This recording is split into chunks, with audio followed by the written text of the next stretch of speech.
believe in the ripple effect.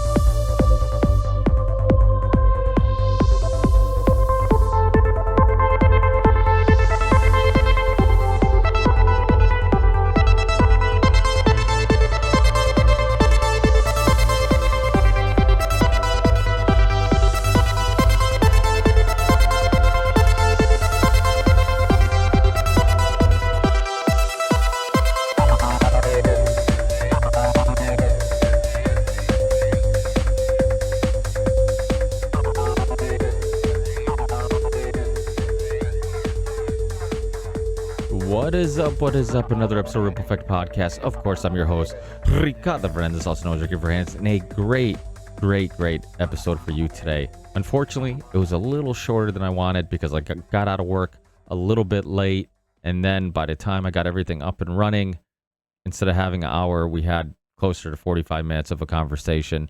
Luckily, we're both fast talkers, so I think you guys got a lot of information and a lot of, at least an hour worth of a podcast in those 45 minutes. But today, my guest is author and researcher Freddy Silva. He's written tons of books on ancient history, the Knights Templar, crop circles, and a bunch of other really interesting topics. So very fascinating conversation. If you're a fan of researchers like Graham Hancock, who's actually a colleague and friend of Freddy, you're going to love this conversation. I'll put links to his website in the show description, so please check out all his work and all his books. Because the show was a little shorter than I wanted, I'll definitely invite him back and hopefully have a longer discussion. But if you want to help me not get stuck at work so I can avoid having shorter podcasts or having to cancel podcasts, and if you want to help me make the Ripple Effect Podcast my full-time focus and gig, please consider supporting the Ripple Effect Podcast. It's a value for value show. If you get value out of these discussions and the shows and the interesting guests that I bring to you, please consider giving some value back. It doesn't have to be financial. Just by writing reviews, rating the show, subscribing to the show on all the platforms I'm on, like iTunes and Spotify and Podcast Addict, Google Podcasts, Band.video, Rockfin, Rumble. I'm also on Substack. So please subscribe to all those platforms. If you can thumbs up, if you can share a episode you really like with your friends or on your social media platforms, that goes a long way. So please do that. But if you are in a good financial situation, please consider financially supporting the show. You can support us on Patreon. And if you support us on Patreon, it's one of the best ways of supporting the show because it's the only contribution that I can count on every month to help pay for bandwidth and any other expenses that go with running a podcast.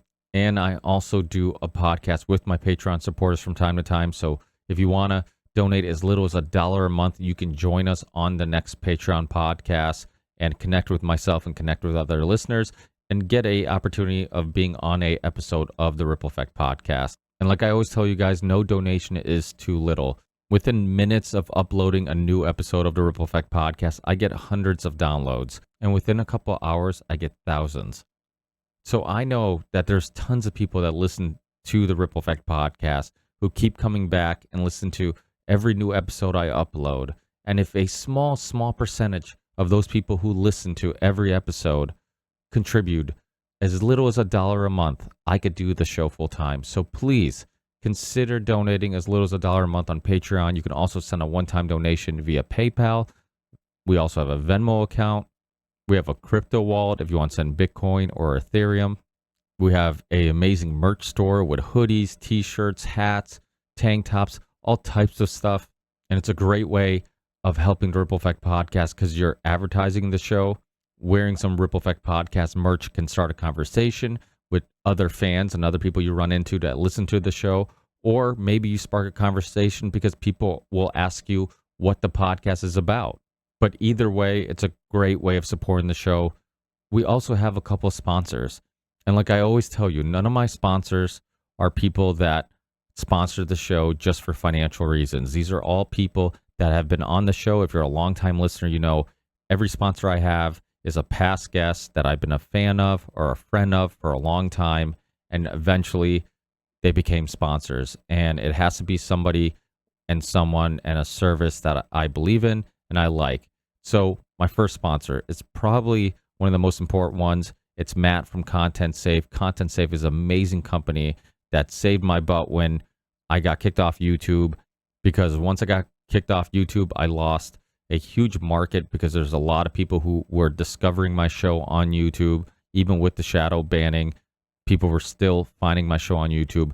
And what people don't know, when you get kicked off YouTube, you also get blacklisted. So when people search for your show on Google or other search engines, it's harder to find your content. So Matt, what he did was he saved me tons of time and helped me do something that I couldn't do on my own. And that is utilize all the other video platforms that weren't censoring people. It's very time consuming to upload videos on all the platforms, on Rumble, on Band.video, on Rockfin, on Odyssey, on BitChute. So what he did is he helped me sync all my channels together. I upload to one location, then magically that episode appears on all my channels, which is a huge help, because when you're being shadow banned and when you're kicked off YouTube, you want to utilize as many platforms as you can, especially ones that aren't censoring people and are letting people share controversial topics at times and alternative perspectives on mainstream narratives. So if you're a YouTuber, if you're a content creator, if you're a streamer of any sort, please consider checking out Content Safe. He can help you with all your IT problems. He always has amazing ideas on how to solve issues that a lot of us content creators have. If you need a website built, anything like that, please reach out to Matt from Content Safe. Let him know you're a listener of the Ripple Effect podcast, and he'll hook you up. Another sponsor is the University of Reason, created by Richard Grove. And what Richard Grove did is that he created a online university and courses like the autonomy courses to help people get out of the everyday grind. If you're looking to start a new career, maybe pursue something new, if you feel like you're a hamster on a wheel running in place, or you feel like you're at a crossroads in life and you just need something new, check out the University of Reason. Check the links in the show description or on my website, and help yourself and contribute to the Ripple Effect podcast at the same time. And then my last sponsor, one of the only sponsors I use just about every single day, and that's Element Electrolytes. Especially now with the hot weather right around the corner, you need to stay hydrated. And this was a product created by Rob Wolf, who was just on my last Ripple Effect podcast episode. Check him out. He's such a smart guy. He was a OG in the paleo community. He's also OG in CrossFit and health and nutrition. I mean, he's just been around for a long time and one of the most respected voices and opinions in the community. And what he found was that a lot of us doing paleo, keto, fasting, carnivore, or just people who are just eating cleaner, were struggling to stay hydrated and had some symptoms due to dehydration, like muscle fatigue, cramps, headaches, and many other things. So he created a delicious, healthy way of staying hydrated, and it's Element Electrolytes. They come in little packets. You put them in your water. They taste awesome. They have no artificial anything. It's sweetened with the stevia leaf, and it has the right dosages to help with any symptoms you may have due to dehydration. A lot of times you can buy electrolyte drinks that have some electrolytes, but they don't have enough of them, and especially sodium, because sodium is what you sweat out the most. That's why when you sweat, it tastes salty. It's the electrolyte you lose the most, so it's the electrolyte you need the most when playing sports, exercising, or like myself, working outside on a hot day and sweating. With Element Electrolytes, you'll require less bottles of water throughout a hot day or while playing a sport, and you'll stay hydrated better, and you can prevent some muscle fatigue or soreness or tightness and optimize your body and mind. If you want to learn more about the origin story of Element Electrolytes and you want to learn more about this product, please check out Rob Wolf's appearance on Ripple Effect Podcast.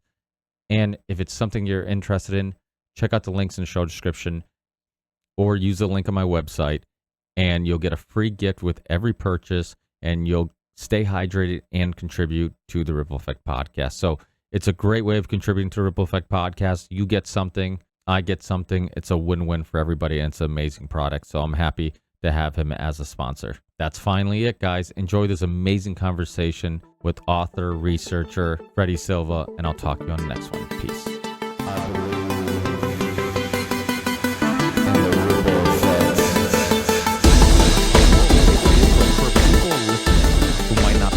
With your history, who you are, what some of your novels, what led you to the path of going down some of these rabbit holes and being intrigued with these topics. Let people know who Freddy Silva is.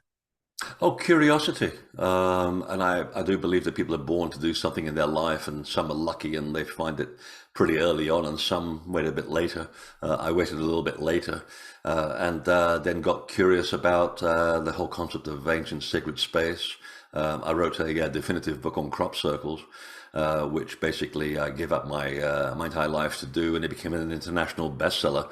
So I haven't looked back since. That was 25 years ago, I think, or thereabouts. So it really was curiosity about the ancient world and the fact that the information that we're given through official history, it doesn't seem to add up when you actually start poking your nose into the foundation of what we've been told. And when you do the research, a lot of it doesn't hold water. So I wanted to sort of do my own research as an independent and find out why they built pyramids, why people did what they did, and to see how our lives can be a bit more closer to the truth. Who were some of the initial researchers and maybe authors who sparked your interest on these topics? Oh, I think they're all dead now. John Michel was a huge one.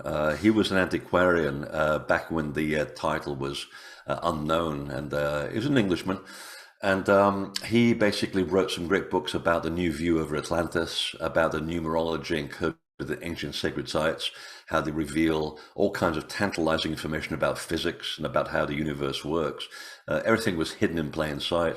And he was one of the best writers I have ever met, who not only did the work, but also wrote beautifully. And so that was my foundation. And I also became friends with people who work with Earth's mysteries, like Paul Devereaux and Paul Broadhurst, Hamish Miller, the dowser, taught me dowsing. So there's some pretty big people already out there in the 70s and the 80s, and I just wanted to find out if I could make a living doing this. And it was when Graham Hancock, my colleague, came out with a book on the origin of the not the Holy Grail, I'm thinking of something else, the Ark of the Covenant, and followed the trail all the way down to Ethiopia. I realized that, hey, this guy makes a living doing this, and it really inspired me to sort of go on my journey. So here we are. Yeah, have you, similar to Graham, and I'm a big fan of Graham Hancock. If people haven't checked it out, please go check out Ancient Apocalypse on Netflix. He's got a lot of pushback, which is hysterical because it's like this guy is just questioning history, and similar to science, history should always be changing as we discover new things and we come up with new theories and try to understand things. And he's gotten quite a bit of pushback. Have you gotten any pushback with just kind of questioning, maybe some of the narratives that are accepted in, by historians? And also, why do you think some of that pushback exists? What do you think they're afraid of? Oh, they're afraid of facts. That's all. Yes, I have got a bit of pushback, not as much as Graham because he's much more in the limelight, if you want to say it that way. I was just in New Zealand talking about the prehistory of that country, which is very politically charged because you're entering a minefield with the Maori, who claim to have been there as the first people only 1,200 years ago. Which is, when you think about the planet Earth and how much civilization has been going on for a long, long time, the story sounds preposterous, and it was. And there were articles been written about me in the national press by people who had not even attended the presentations. In fact, they did it before the presentations, which means that they didn't get to see the material, they didn't get to evaluate the material or the source of where it came from. It was just to turn people off. Of course, they had the opposite effect. All my shows are sold out, so I have no problem with that. But I've been pretty lucky in that respect, and whenever time I get a lot of pushback in social media, I just present the facts and where I get the information from. I mean, these are not opinions, and that's the last time you hear these people. And I think Graham had the same thing where he challenged these people to a debate, and they don't show up. they then basically go away because if you put down the information vis-a-vis and you put the information out that we as independents are uncovering, they can't handle the truth. And you're quite right. Science is about moving along with the information. If I have a theory today, I'll say, well, it's just a theory. You can't totally prove it. Sometimes you can prove it, but sometimes you can't.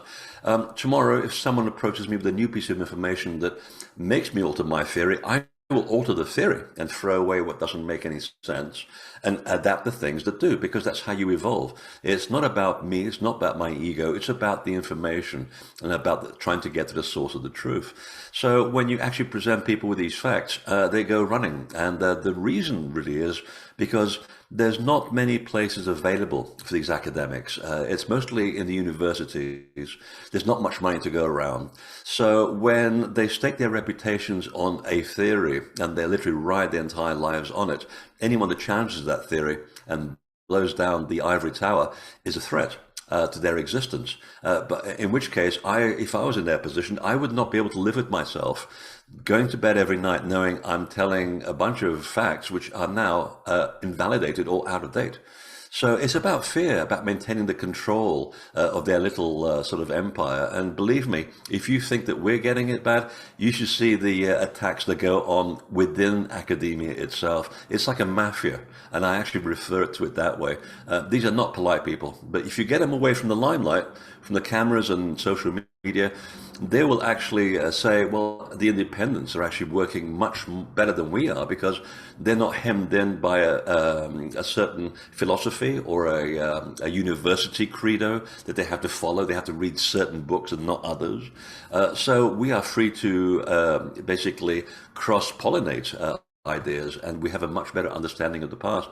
But they said we can't say that because it will threaten our position and also our standing within the community, and we won't get published. So I kind of feel sorry for them in that respect, that they're kind of frustratingly moving forward, but they're really standing still.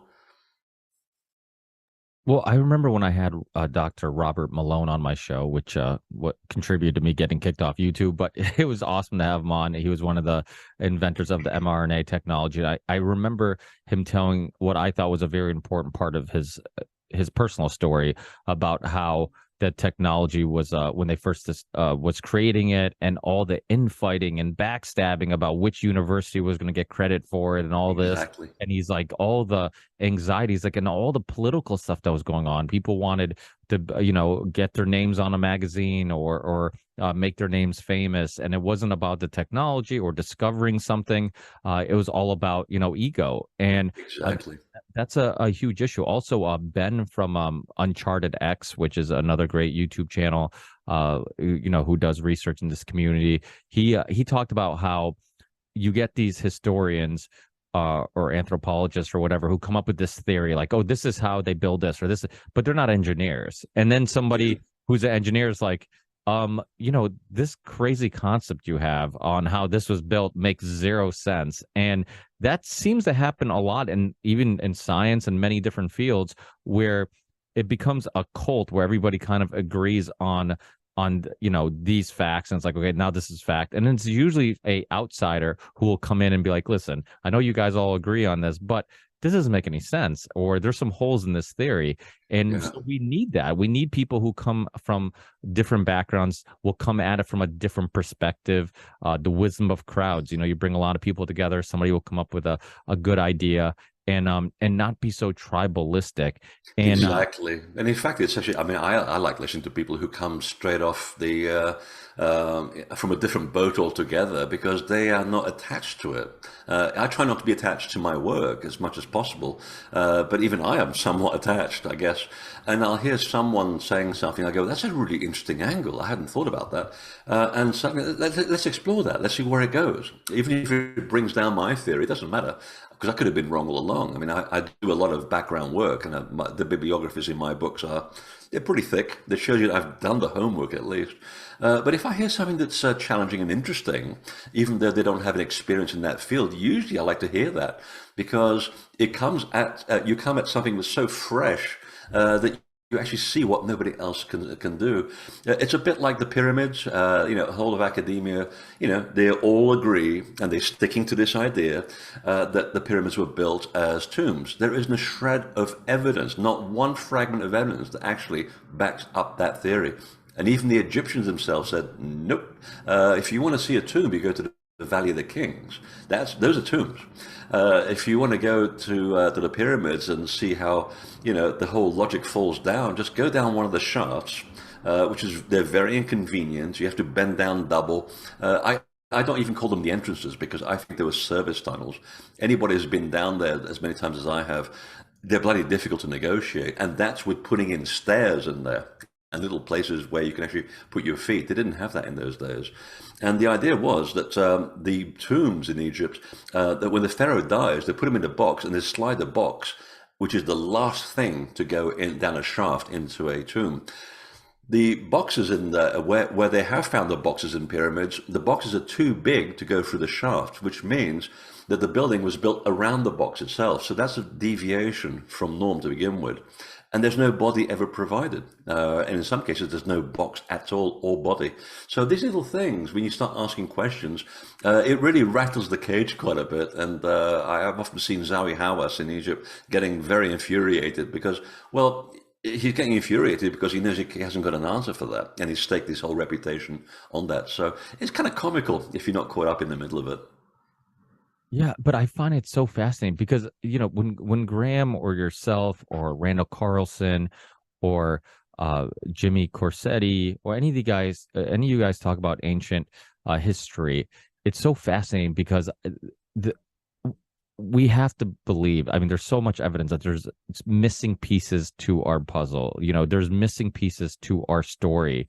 And there's, like you said, there's so many things that are just incomplete and make no sense. And I think what we're doing is kind of what we did when we didn't understand things, right? Like when we didn't understand thunder, we said it was because a god was mad, when we didn't understand. So it's like we don't understand how these pyramids were made. So we're coming up with a ridiculous story just like we used to because we tend to want to explain things and we want to believe that we do understand something.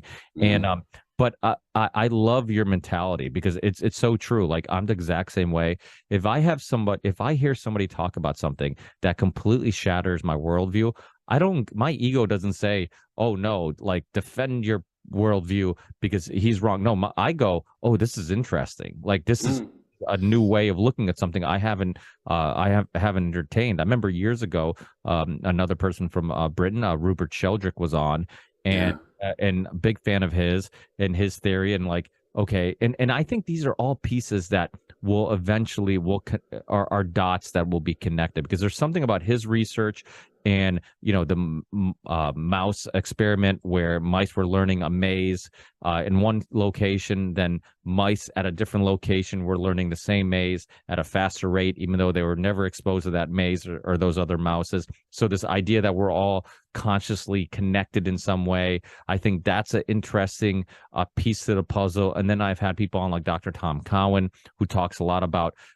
his intrigue with water, right? And like how they have these experiments where they play different types of music and the way the water will crystallize will change, or how frequency can make water come out of a faucet in a certain design, and then you change the frequency and it changes design. And when you look at like that, it was Tesla who said, if you want to understand the universe, you have to understand, I think it was like energy, frequency, and I forget and vibration, right? And gravity, yeah. Yeah. And I think that the way we see the world is limited, and we think that like technology, I think it was Brett Weinstein who said this in an interview, and it was either him or his brother, and he made such a valid point. He's like, if you look at technology, we think it's advanced drastically because of computers. You remove computers from the equation, we haven't advanced that much. Our understanding of everything else has basically not changed much. So our understanding of frequency, energy, vibration, like all these other things, like there could be something that they knew that we didn't understand, and do you have a theory, or at least a current theory? Because it's like you said, lots of theories. What type of technology they might have used to build the pyramids? Well, and big megalithic sites in general. Yeah, I mean, the more you ask different people from different walks of life, the more you bring in more information. I like talking to people who are completely in different sides, like geologists, meteorologists, people who understand water and so forth. Before you realize it, you're working from a big palette. You know, you can create a lot of a big painting from a larger palette. And one of the things that I like to do is listen to the people that came up with the stories to begin with. Not a bunch of white guys in Europe writing peer-reviewed journals. I actually go to these places and listen to the indigenous people and shut up and listen because these people had the most incredible stories. And if you follow the logic that they were very rudimentary and always have been, well, how do rudimentary people come up with such elaborate and well-detailed stories about magic? Really.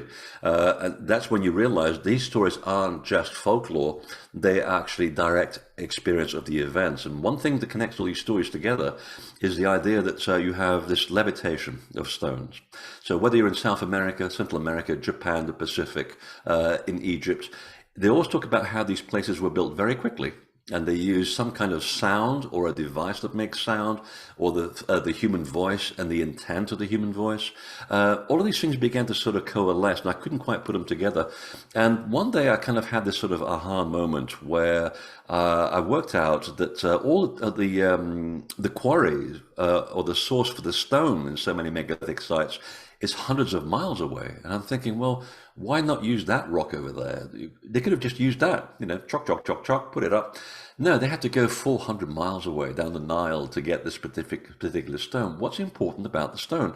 Well, once you start asking those questions and you connect the dots, you realize that the one thing that connects them all together is magnetite and a specific type of quartz that was the same kind of quartz that was used for early radio receivers, quite ironically. So I figured maybe it's something to do with the stone and the property of the stone, the fact that the quartz is piezoelectric. And if you send an electric impulse to it, the quartz remembers. This is the reason why you and I are able to have this conversation across space and time, because of the silica inside the computer. You give it an electric impulse and you got vision and sound. And lo and behold, quite by coincidence, Princeton Engineering Anomalies Research, they had come up with the same sort of train of thought. Why were these rocks chosen above all others?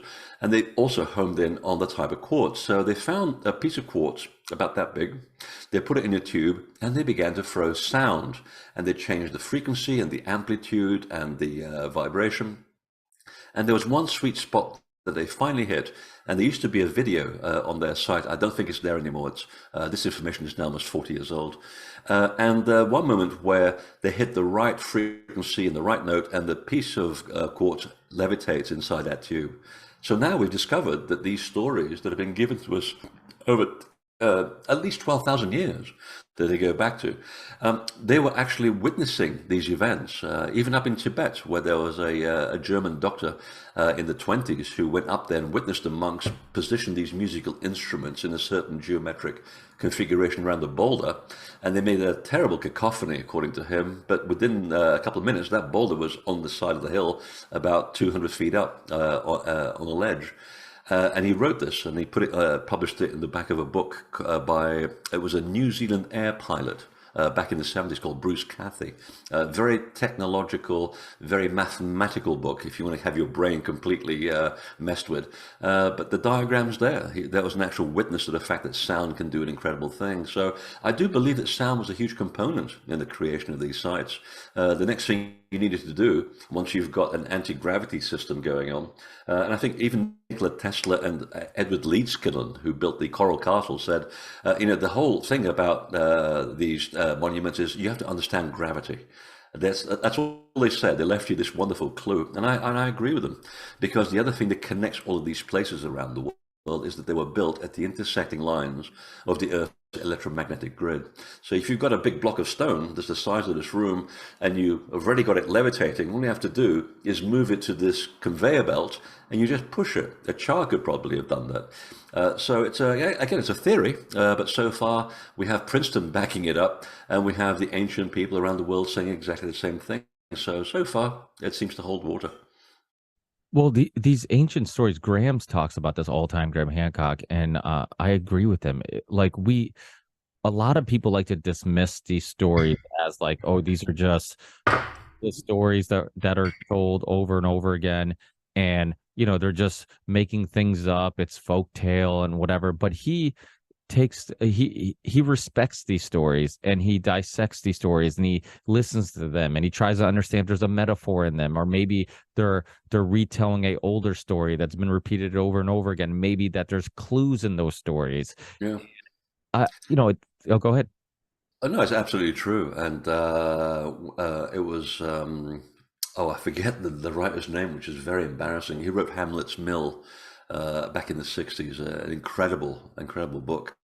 And it really goes on to the myth and folklore of ancient people and how they all overlap. And that was one of the great sources of information, to ask the locals what they know. And I'll give you a great example that I stumbled on. In New Zealand, the idea is that the Maori basically arrived in 1200. They were the first people ever to arrive on these two massive islands the size of New England. I find the story so preposterous to begin with. And I came across another group of people called the Ngāti Hotu, who had come from Easter Island previously. And they said, well, we and a whole bunch of other people have been here long before the Maori, and we can trace our lineage from Egypt and Mesopotamia. We sailed all the way around Madagascar, went around the bottom of Africa, ended up in Central America. It's a long way to go. Walked, eventually, over thousands of years, we went through into Puno, a town on Lake Titicaca in Bolivia. And then we went from there to Easter Island, and eventually we ended up in New Zealand. So, of course, it became the laughing stock of academia. These people are smoking something weird. And they were so offended. The Ngāti Hotu was so offended, and particularly the elder. And she's actually a light-skinned blonde Maori with green eyes. Figure that one out. And she said, well, yeah, we intermarried with the gods. They were much taller. They were light-skinned. There's no racism involved here. We weren't worshipping these people. They were just different. They were humans, but they were not quite like us. They were different. So we intermarried. That's why there are light-skinned, blonde, blue-eyed sort of people throughout Polynesia. And we were part of that godlike structure without the worship component. And this woman got so pissed off with the academics in New Zealand that she had a DNA done. Ironically, with National Geographic, who they have been known to squint the information quite a bit, but nevertheless, their DNA pool is very, very large, and that's why she did it. And it turns out that the DNA matched exactly the story of migration that she had said within the tribe. So it's in the folklore and in the mythology of her tribe, and it's now validated by the DNA research. And to this very day, you will not hear a peep from any of the academics, and it's all basically buried throughout New Zealand. So when I went there 6 weeks ago to tell this story, which has already been making the rounds through the lower echelon of public information. I brought this out to the local consciousness, and of course there's already articles in the paper by academics poo-pooing me, and they never even seen the presentation. So that's how it works. So it's important to listen to the folklore and the mythology, because it tells you everything you need to know. Well, think about things like we repeat, I have a gut feeling, and now we're finding out that the gut is a second brain and has effects on. Oh, absolutely. So it's like a lot of times we say these things. We might not know the mechanism or how it works, but they know something's there, and they're repeating the story. There's something to it. Yeah. The ancient apocalypses and some of the events that could have restarted civilizations. Like there's some people who believe it has something to do with the magnetic poles and the shift and all this stuff. They think that kind of is parallel with similar stories of that are in the biblical writings and all this stuff, that some of these stories, that's, if you look at all the religions, they all have similar stories. And it's like, why do you think that is? It's not because they're all they don't obviously agree on many things. So if they agree on some of these stories, why is that, right? Heaven forbid.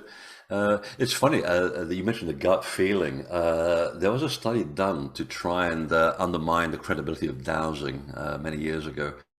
In fact, oddly enough, most of America's dowsers live here in Maine, where I live, which is very strange. And one of the most famous ones said, well, actually, we're curious to find out how the dowsing mechanism works. And where does an information come into the human body. So they decided to do an experiment where they shielded an experienced dowser with lead. They would try the head, but the dowsing was still coming through. The results were still positive. And they tried the heart, the body, the legs, the genitalia. The only time when there was no response in the dowsing equipment or even the intuitive ability of the dowser is when they put lead around the belly button, which is your gut feeling. So that's where it comes from. There's something about that umbilical cord that still connects you to an invisible universe, despite the fact you are no longer physically connected to it. And I think that spoke volumes about the research and about the intuitive ability of human beings.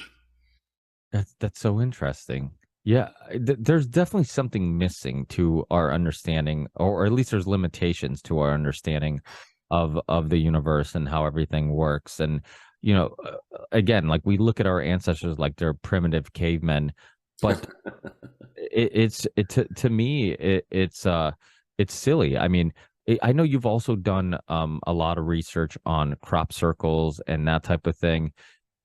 What how does that topic blend in with this topic?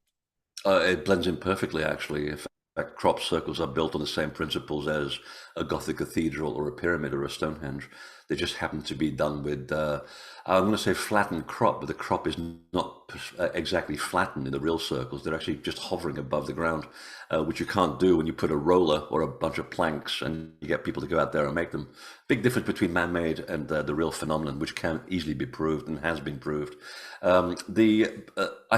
I kind of got to the point where I realized that historically we stopped building sacred sites in the last 2,000 years. We really have not built sacred sites.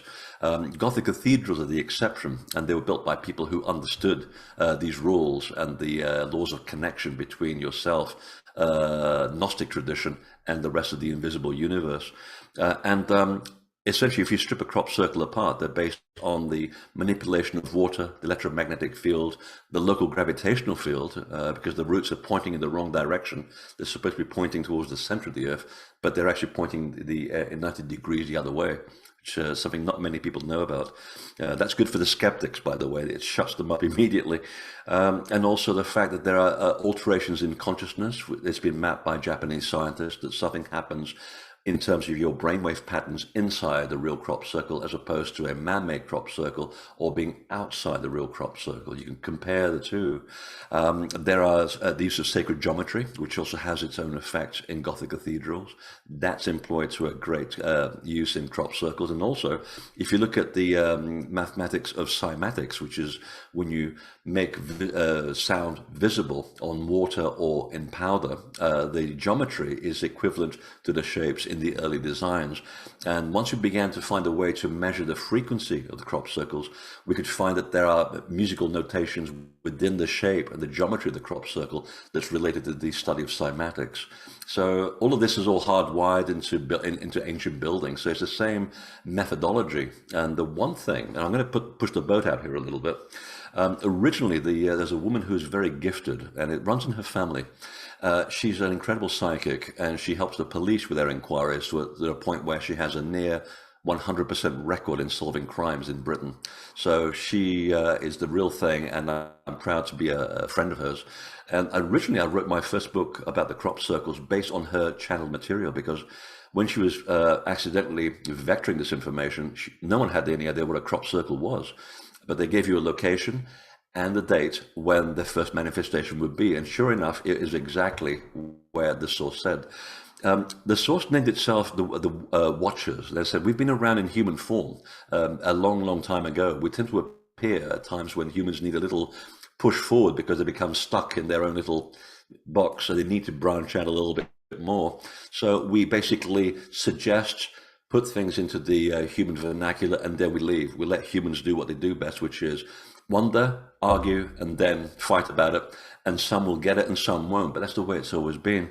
And it turns out from my work with the ancient civilizations that the Watchers essentially were the go-betweens between the lords of Anu, also known as the Anunnaki, who always get a lot of negative sort of press about them. I can tell you, I got enough information to show that they're actually quite the opposite.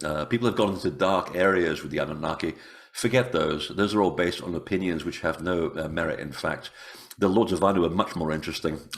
So these Watchers, these go-betweens, what connected these people together, they had the nickname of Shining Ones. And the reason was that they were unusually tall humanoids that had very light skin, and they had a real problem with the sun. So they had to put kind of a suntan lotion on them. And the Book of Enoch actually describes this very well. They had to keep anointing themselves with oil to protect themselves from the sunlight, which gave the skin a shining appearance, which is where the term comes from. But because they were also more advanced relative to the hunter-gatherers at the time, and I'm speaking 12,000 years ago, it gave them a certain glow. It's a metaphor. It's like when you look at a picture of a saint, there's a sort of a glow around the head. That's where it comes from. Those were the shining people. And that was essentially the source of the original crop circles. And they said, yeah, we've been around for a long, long time. We don't come in physical form anymore. And they said, we got tired of being crucified. Just because you happen to be a bit more advanced doesn't mean you also don't die and you don't hurt when you're in physical form. And many humans did not appreciate us. So we decided to use a new mechanism. We used to help building pyramids. We used to help build old temples. We brought the information and the knowledge of ancient systems of knowledge and mysticism to many cultures, and then we left. They said, now we just make crop circles because humanity needs to advance. Humanity needs to know they're in the middle of massive changes, and you need to prepare for these changes because those who are prepared will survive, and the ones who aren't will not make it. That's the way it's always been. There's nothing different. The Earth goes through many cyclical changes, and some of them are very catastrophic. And we're exactly one half away from where we were with the flood 12,000 years ago. So we're back to that process again. We're facing the same problem with climate change, black and white politics. Everybody on the planet seems to be fighting over non-issues right now. We're facing this terrible sort of moment where everybody seems to be fighting about everything. So we're in the middle of a crisis of climate. We're in the middle of also a financial crisis, which will soon be upon us. We're living way beyond our means. We're also living at a time when by the early July, we have consumed more than the Earth can reproduce in 1 year. That is frightening considering the rate of overpopulation that we're in. So think about it.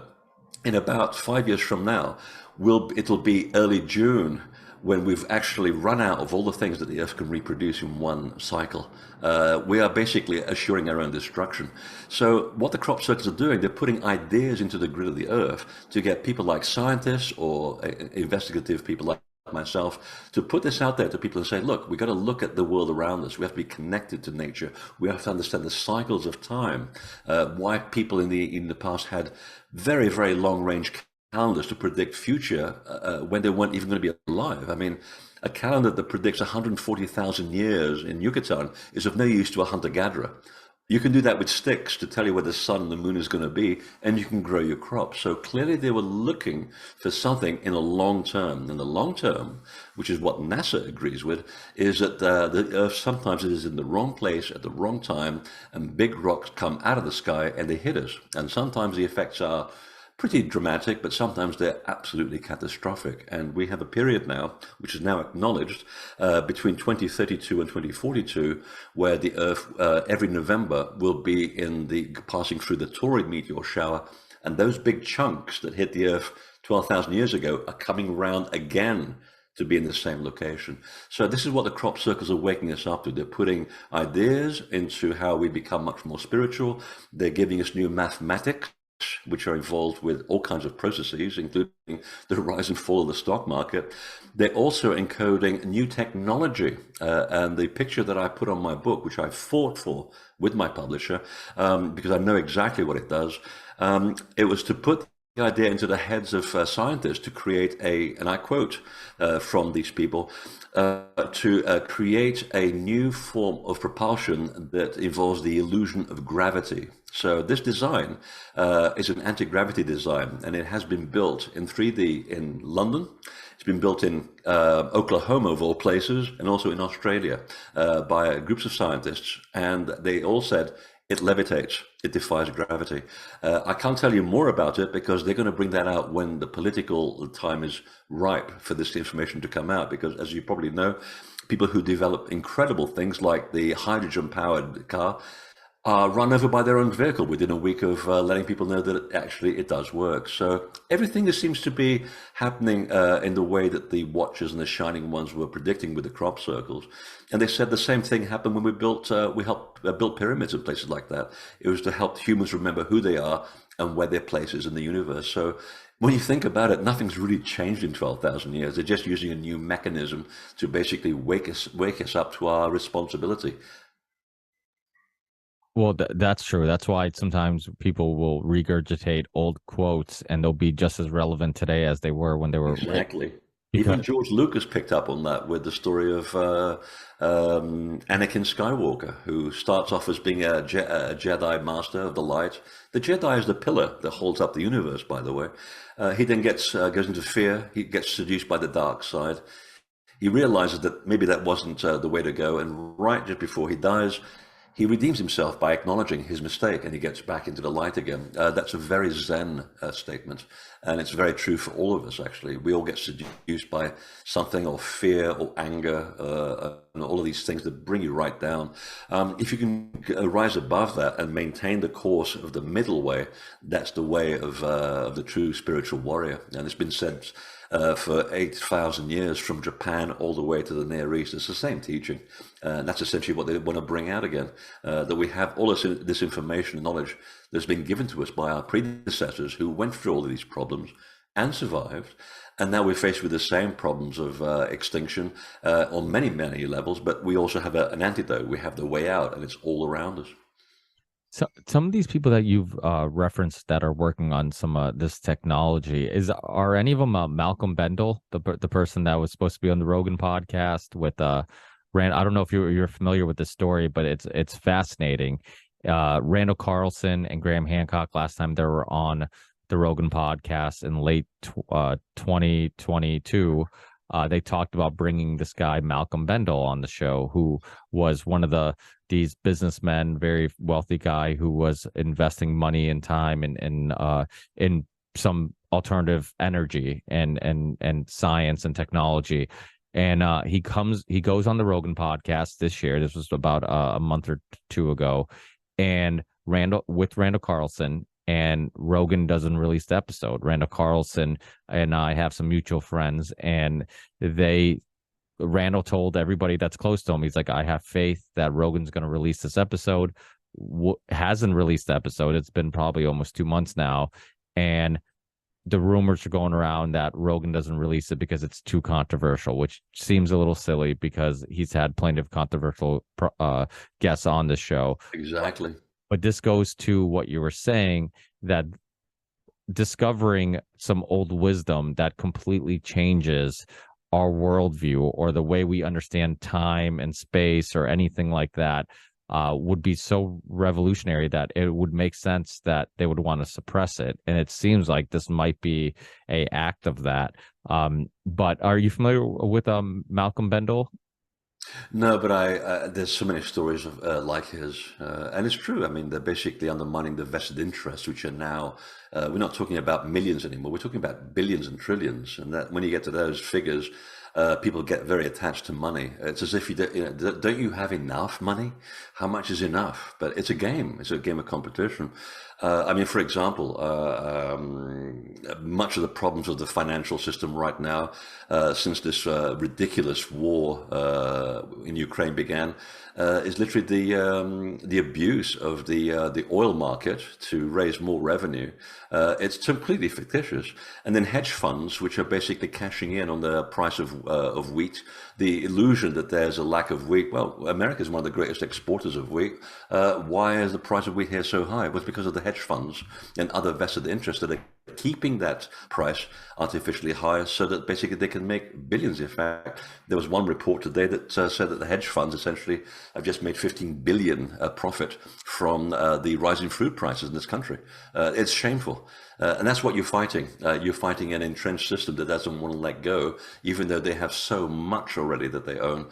But it's never enough for them. It's a drug. They want to have more because it makes them look better on the table in the league of billionaires.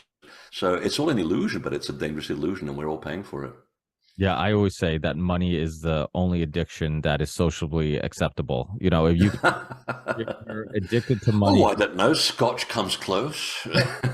I do a good bourbon and a cigar from time to time, but it's so I know we're limited on time, so please let people. First of all, thank you so much. Luckily, we both are fast talkers, so I think we got a lot of information in 45 minutes. But for people listening who want to check out all your work, your books, keep up with whatever's new, any updates, let us know what social media platforms you're on, any websites you may have, and anything else. Oh, I'm very old-fashioned. In fact, I just got a cell phone. I'm not sure how to use it yet. I had a landline. Yeah, invisibletemple.com. You'll find books there, my videos, lots of articles, and don't believe a word I say. I mean, I always tell people check out the bibliography on the back of my books because you follow my train of thought, and then you can find out where I got it from, and then it gives you permission to either believe or not. The best thing you can do is follow yourself, but be well informed, and hopefully I've done my homework, and hopefully it'll be of use to you. And then also, I think freddysilva.com is also one of your websites. That's my photography website. Okay. If you want to buy some fine art photography, that's my passion and my the way I relax. And I'm also on Facebook as well. I think that pretty much covers it. Yeah, and Gaia TV, I'm all over that. In fact, I'm in the middle of trying to produce free documentaries on ancient Egypt in a way that hasn't been seen before. Once I get the first paragraph, I'll start doing it. But I should be getting onto the first part this month, hopefully. Yeah, awesome. And great timing because this topic is really starting to get much more attention and just deservingly so, because I think this is an important part of our understanding our history and where we came from. Exactly. So thank you so much. I really appreciate the time. Hopefully we can talk again in the near future. Enjoy in the East Coast. It's finally getting warm. So I know. Oh. I avoided most of the winter by being in the southern hemisphere. Yeah. I love the heat. I love the sun. It brings energy and good moods and good energy. And the cold brings all the opposite things. So it's thanks so much. Enjoy your Oh, Friday, thanks, Richard. your day, and hopefully we talk again in the near future. And I'll see Absolutely. the show once it's up and live. Take Thanks, everybody. Bye.